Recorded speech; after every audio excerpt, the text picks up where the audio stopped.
প্রকৌশল শিক্ষার্থীদের আন্দোলনে পুলিশের হামলা ও রংপুরে বুয়েটের সাবেক শিক্ষার্থীর ওপর হামলার ঘটনায় জড়িতদের গ্রেফতার সহ বিভিন্ন বিষয় নিয়ে আলোচনা করতে ঢাকা মহানগর পুলিশের সদর দফতরে বুয়েট শিক্ষার্থীদের একটি প্রতিনিধি দল বৈঠক করেন ডিএমপি কমিশনারের সঙ্গে। বৈঠক শেষে শিক্ষার্থীরা জানান, আন্দোলনে অতিরিক্ত বল প্রয়োগ করা হয়েছে স্বীকার করে দুঃখ প্রকাশ করেছেন কমিশনার। সেই সঙ্গে আন্দোলনে ভাইরাল হওয়া ছবিটিও এআইয়ের তৈরি না বলে স্বীকার করেছেন তিনি। শিক্ষার্থীরা জানান, বুয়েটের নারী শিক্ষার্থীদের অনলাইনে হেনস্থা সহ বেশ কিছু অভিযোগ করেছেন তারা। এ নিয়ে ব্যবস্থা নেওয়ার আশ্বাস দিয়েছেন ডিএমপি কমিশনার। আমাদের বোনদেরকে বিভিন্নভাবে সোশ্যাল মিডিয়াতে কমেন্ট বক্সে বিভিন্নভাবে হেনস্থা করা হচ্ছে, বিভিন্ন ধরনের হুমকি ধামকি দেওয়া হচ্ছে।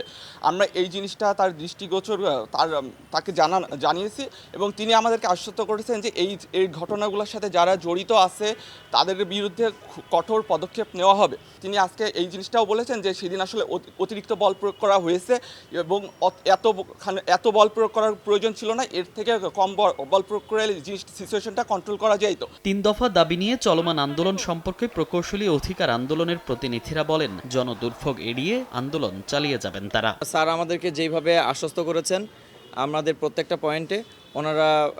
পয়েন্টেই আমাদেরকে কনভিন্স করতে সমর্থ হয়েছেন এবং আগামীতে ওনারা অতিরিক্ত বল প্রয়োগের যে বিষয়টা ওই ধরনের অতিরিক্ত বল প্রয়োগ যাতে না করেন সেই ব্যাপারে ওনারা আমাদেরকে আশ্বস্ত করেছেন। আগামী সোমবারে বিকেল ৩টায় আমাদের রংপুরে আমাদের প্রকৌশলী সমাবেশ রয়েছে।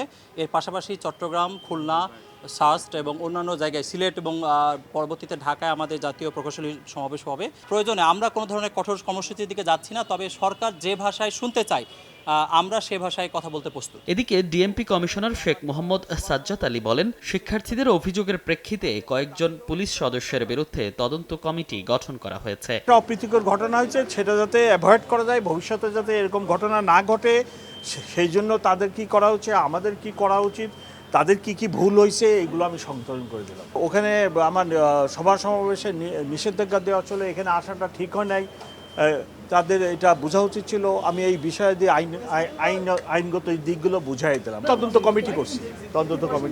৩ দফা দাবিতে বুয়েটে তৃতীয় দিনের মতো কমপ্লিট শাটডাউন কর্মসূচি পালন করেন শিক্ষার্থীরা। বন্ধ ছিল সব ক্লাস পরীক্ষাও।